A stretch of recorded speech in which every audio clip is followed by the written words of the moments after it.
welcome to this little video that's all about dysautonomia. The disturbing thing about dysautonomia is that the symptoms are really strange. Hopefully, if I give a little explainer here, it could give you maybe an easier way of trying to explain it to other people, including your doctors.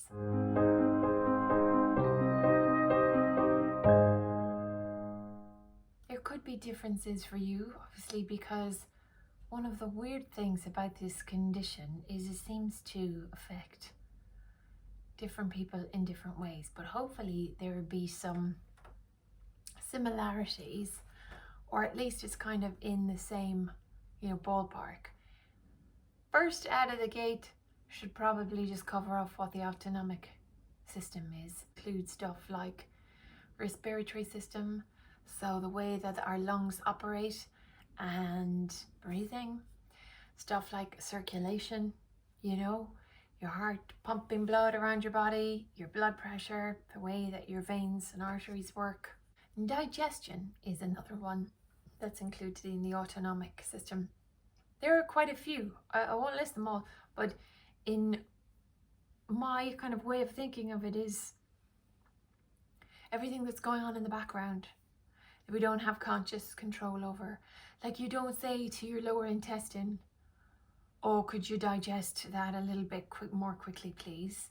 Because, you've been taking too long, because, you still haven't digested last Tuesday's whatever. I ate some pasta on Tuesday and I don't think you've got through that yet. So can you speed it up, please? So anything that's sort of ticking along in the background, basically. And dysautonomia, I think, is when, it stops ticking, or it doesn't stop ticking, but it starts, instead of going tick tock, it's going tick tock, tick, pause.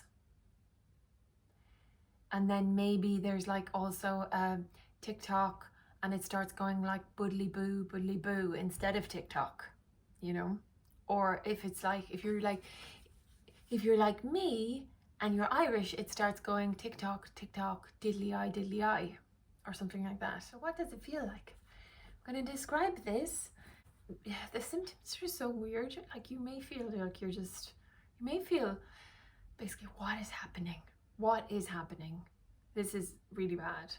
What is going on?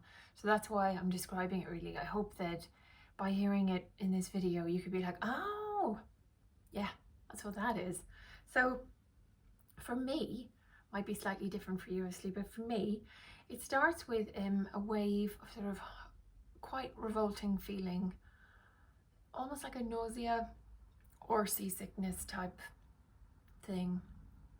You start to feel very weak, like you can't really stand up any longer, can't really sit up any longer, really. It's I've actually experienced one of these attacks when I was on an airplane and I couldn't kind of hold myself up in the seat. I felt like I was just, your muscles kind of lose all power, if that makes sense. Probably not, but here we go with the craziness. Like, here's why it's so weird, right? So next, then, usually for me, my breathing goes really ragged and kind of what I would describe as kind of labored. It's kind of a labored breath, right? It's not regular breathing. And this, my lungs, they sort of just feel like there's an oxygen-free zone in here, okay? There's nada. Even though you're breathing, you sort of feel like you just can't get enough oxygen, if that makes sense. I gotta stop saying if that makes sense after everything, because when it comes to dysautonomia, I think none of it does. I have it on good authority that dysautonomia comes from where the autonomic nervous system starts dissing you. So your own autonomic system is dissing you, and that's why it's called dysautonomia. So usually then, because you feel like you can't stay standing or sitting up, then you get to a horizontal position. You just feel like, oh, I have to lie down. And Also, I've experienced during these attacks where it's actually really difficult to talk because, well, it makes sense, doesn't it? If you feel like you can't really breathe or you're not getting any oxygen, then it's quite difficult to form words. I usually fall into a kind of a sleep, sort of, or I lose consciousness. I'm not sure which it is, but it doesn't feel like sleep. In that it doesn't feel good. When I come out of it, which can be like 45 minutes or an hour and a half later, it depends. I can, and sometimes maybe bounce back fairly quickly, and then other times, no, it's just horribly kind of groggy and a sort of zombie type thing going on for several hours, really. What's really unpleasant about the sleep part is that as I'm coming out of it, for what feels like eons, but may only take, I guess, a couple of minutes, kind of sensation of a fluttery kind of heartbeat. So that happens almost every time when I'm coming out of the unconscious phase. So yeah, that's quite unpleasant. Sometimes about midway through, then you realize what's happening. You're like, oh, I'm panicking, or I'm having a weird, this is going like this, but hang on. It's that thing that's happening again.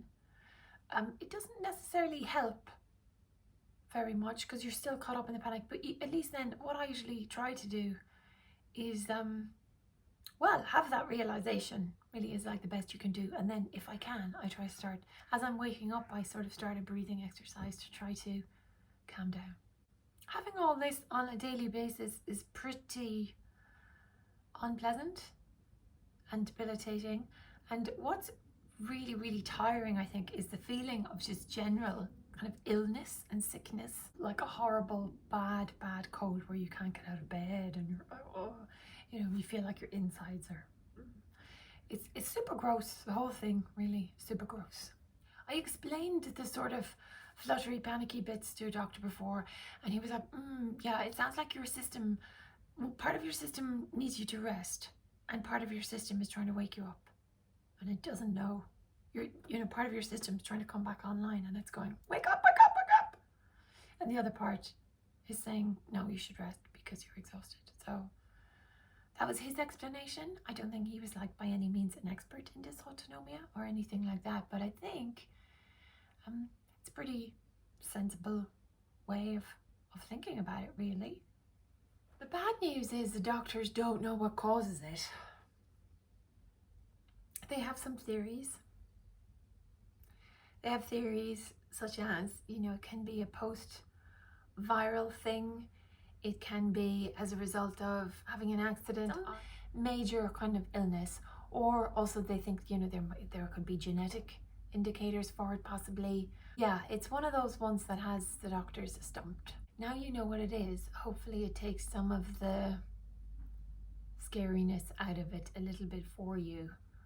It's very unpredictable, which can give us some difficult feelings to have to deal with, because we have this, you know, feeling of uncertainty. Is how am I gonna cope? How's it gonna, you know, roll out, especially if it happens in public or something. It's also kind of a difficult thing to explain to some people in a day-to-day life and in, you know, all sorts of contexts, like for example if you're out and about or if you're in a professional context. I have had, you know, some people sort of seem to think that it's on my part a kind of lifestyle choice that I've made. So it's a difficult concept to get your head around. I think it's a stumper. Okay, it's a stumper. So there you go, you guys.